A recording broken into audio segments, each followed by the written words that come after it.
Good morning बच्चों। अब मैं आप लोगों को जो पढ़ाने जा रहा हूँ वो है आप लोग का डाइजेस्टिव ग्लैंड। डाइजेस्टिव ग्लैंड्स मतलब होता है पाचक ग्रंथि। तो देखिएगा जो डाइजेस्टिव ग्लैंड्स होता है इसमें जनरली हम तीन चीज पढ़ते हैं। कितना चीज पढ़ते हैं भाई? तीन चीज।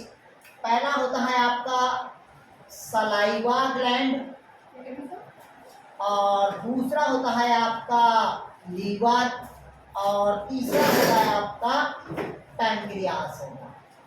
क्लियर है तक के? तीन चीज पढ़ेंगे अपन। पहला कौन सा ग्लैंड पढ़ेंगे? Saliva gland. दूसरा कौन होगा आपका? लीवर। और थर्ड नंबर पे कौन होगा आपका? पैनक्रियास। इसको पहला नंबर बोलते हैं अपन लार ग्रंथि, दूसरा को बोलते हैं यकृत, और तीसरा को बोलते हैं अग्नाशय बोलते हैं। तो पहला देखते हैं अपन सलाइवा ग्लैंड मतलब लार ग्रंथि। तो इधर ध्यान समझिएगा, मनुष्य के मुख गुहा में तीन प्रकार के ग्लैंड्स पाए जाता है। कितने प्रकार के ग्लैंड्स लगेगा? तीन प्रकार के ग्लैंड्स होगा। पहला जो ग्लैंड्स होगा वो पैरोटिड ग्लैंड होता है। पहला कौन सा ग्लैंड होगा? Parotid gland. ये कहाँ रहता है? तो ये कान के नीचे रहता है। कहाँ रहता है भाई? कान के नीचे। पहला कौन सा ग्लैंड बताया? Parotid gland. कहाँ रहेगा? कान के नीचे। क्लियर हुआ है सबके? तो डाउट कहीं पास यार? ठीक। दूसरा होता है आपका सब मैक्सिलरी ग्लैंड। क्या बोलते हैं भाई अपन? सॉरी, सब लिग्वल ग्लैंड। क्या बोलेंगे भाई? सब लिग्वल ग्लैंड कहेंगे। ये कहाँ रहेगा? तो ये जीभ के नीचे, जीभ के नीचे। तीसरा होता है आपका मैंडिबुलर ग्लैंड, या सब मैंडिबुलर बोल देते हैं, मैंडिबुलर ग्लैंड। ये रहता है आपका जबड़ों के अगल बगल, जबड़ों के अगल बगल। इधर समझिएगा, इधर समझिएगा।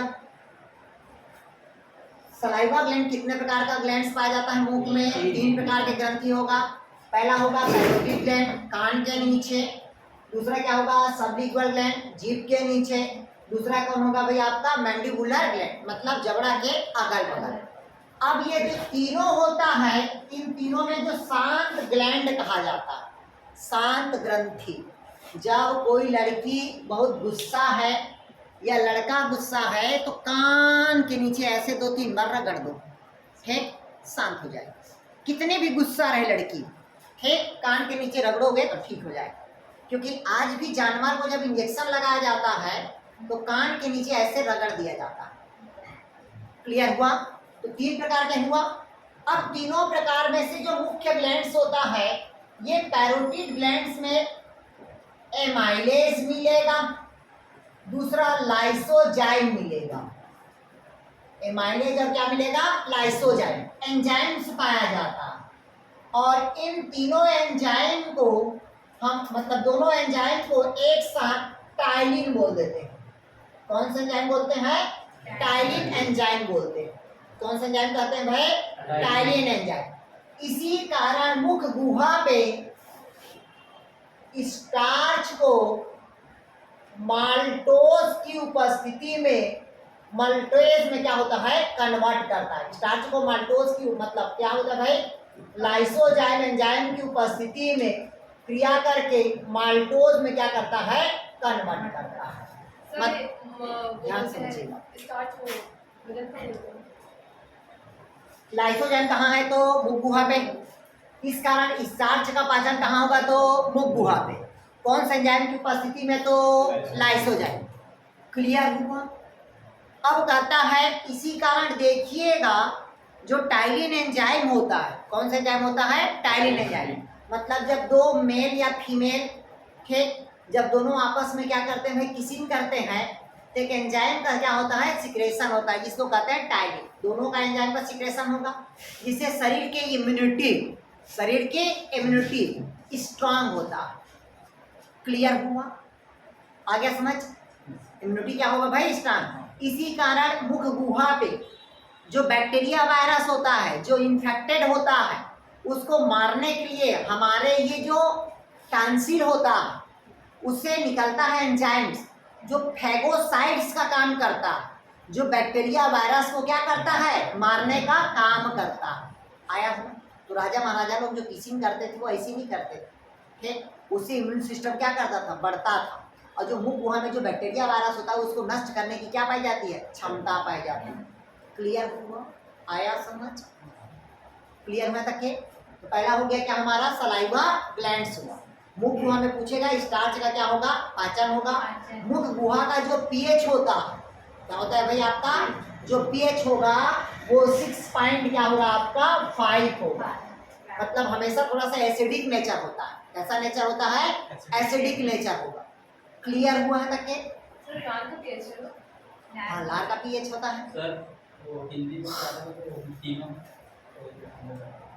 अरे भैया तीनों को पैरोटिड ग्लैंड ही बोलते हैं, पैरा पा वाला, ठीक। क्लियर हुआ तक क्या, तो डाउट कहीं पास? तो ये किसका हो गया भाई आपका, मुख गुहा का। मतलब मुख गुहा में 3 प्रकार के ग्लैंड, पैरोटिड ग्लैंड, ठीक, सबलिंगुअल ग्लैंड और मैंडिबुलर ग्लैंड। क्लियर है? या लिंगुअल या सबलिंगुअल भी पूछ देता है, कंफ्यूज नहीं होना, ठीक। अब दूसरा लिखिएगा आप लोग लीवर का, जहां से क्वेश्चन बनता है। पिछले बार लीवर से क्वेश्चन आया था। लीवर से ये क्वेश्चन आया था कि कुप्फर सेल कहाँ पाया जाता है, ठीक। तो इधर समझिएगा, हेडिंग डालेगा जिगर का टुकड़ा। जिगर का टुकड़ा मतलब समझते हो ना, लीवर। जैसे अभी आप लोग पेपर में पढ़े होंगे, एक हमारा साइंस कॉलेज में जूनियर था, एक लड़की एक लड़का, लड़का का एक्सीडेंट में खत्म हुआ और उसकी वाइफ भी जहर खा के खत्म हो गई। तो दोनों हमारे करंट जूनियर थे, ठीक। मतलब एक दूसरे को क्या थे, जिगर के टुकड़ा थे। क्लियर हुआ है तक के? ठीक है, तो गलत नहीं की, हम भी सकते अच्छा मन से, ठीक। मतलब क्या कहता है भैया आपका लीवर। तो लीवर को जिगर का टुकड़ा कहा जाता है। लीवर को क्या कहा जाता है भाई, जिगर का टुकड़ा। अब क्यों कहा जाता है जिगर का टुकड़ा, ये पता होना चाहिए आप लोग को, क्योंकि इधर देखिएगा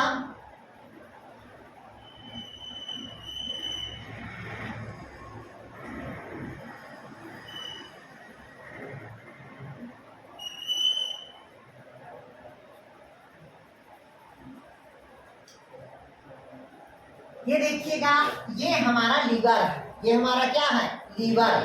क्या है भाई हमारा लीवर। कितने लोब में बटा है, बाइलोब। मतलब कितने लोब है, तो 2 लोब है, ठीक। और शरीर का सबसे बड़ा जो आर्गन होगा, मतलब लार्जेस्ट आर्गन कौन होगा, हाँ, लीवर को यकृत भी कहा जाता है और शरीर का सबसे बड़ा अंग भी कहा जाता है लीवर को। क्यों कहा जाता है, क्योंकि कितना केजी का रहता है, तो 1.5 किलो का रहता है। कितना केजी रहता है, 1.5 केजी रहता है। कितने लोग में बटा हुआ दिख रहा है अपने को, 2 लोग। इधर देख लो, पहले समझना है, लिखना नहीं जाता। कितने लोग में बटा है, 2 लोग। नीचे वाला मतलब राइट और ये वाला क्या होगा, लेफ्ट। आया समझा सकते? जो काम था उसको लिखिएगा, मैं पहले बता रहा हूँ।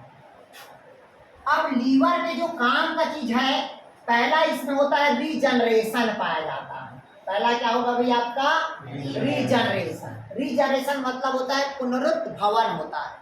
जब किसी लीवर को ऐसे काट दिया जाए, ठीक, या आधा लीवर को हम पूजा को ट्रांसफर, दिव्या को हम ट्रांसफर कर देंगे तब भी हम सर्वाइव करेंगे। आया समझ? लोग लीवर को ट्रांसप्लांट कर देते हैं, लीवर को दे देते हैं आधा लीवर, लेकिन किडनी को देने में लोग डरते हैं। क्लियर है सर? क्योंकि लीवर पे रीजनरेशन की क्रिया होती है। रीजनरेशन मतलब पुनरुत्भवन की क्रिया होती है। मतलब लीवर को आधा अगर काट के दे दिया जाए तो आधा लीवर का फिर क्या हो जाता है, रीजनरेशन हो जाता है, नया बन जाता है और लीवर कंप्लीट एक लीवर का निर्माण हो जाता है। इसको कहते हैं रीजनरेशन। तो हमारे शरीर के केवल लीवर पे होता है और किसी आर्गन पे नहीं होता। अब क्यों होता है लीवर पे ही, बाकी तो सभी सेल में होना चाहिए। होना चाहिए कि नहीं होना चाहिए? जैसे हम पढ़ते हैं कि स्टेम सेल से पूरे आर्गन का निर्माण हो जाता है। स्टेम सेल मतलब समझ रहे हो ना? जैसे हमारी मिसेस मान लो प्रेग्नेंट है आज, और प्रेग्नेंट होने के पश्चात अगर बच्चा बाहर आया कि जैसे ही बाहर आया तो जो प्लासेंटा का रहता है, जिसको कहते हैं एमनॉटिक कॉर्ड बोलते हैं, ठीक, अगर उसको अगर हम प्रिजर्व करके रख दे 100 साल तक के, और मान लो 50 साल के बाद हमारा बेटा का कुछ तबीयत खराब हुआ, कुछ आर्गन डैमेज हो गया, तो उसे एक नया आर्गन हम निर्माण कर सकते हैं। केवल उसे नर्वस सिस्टम निर्माण नहीं कर सकते, तंत्रिका तंत्र निर्माण नहीं कर सकते, क्योंकि तंत्रिका तंत्र में सेल का डिवीजन नहीं होता, तंत्रिका तंत्र में सेल का डिवीजन नहीं होता।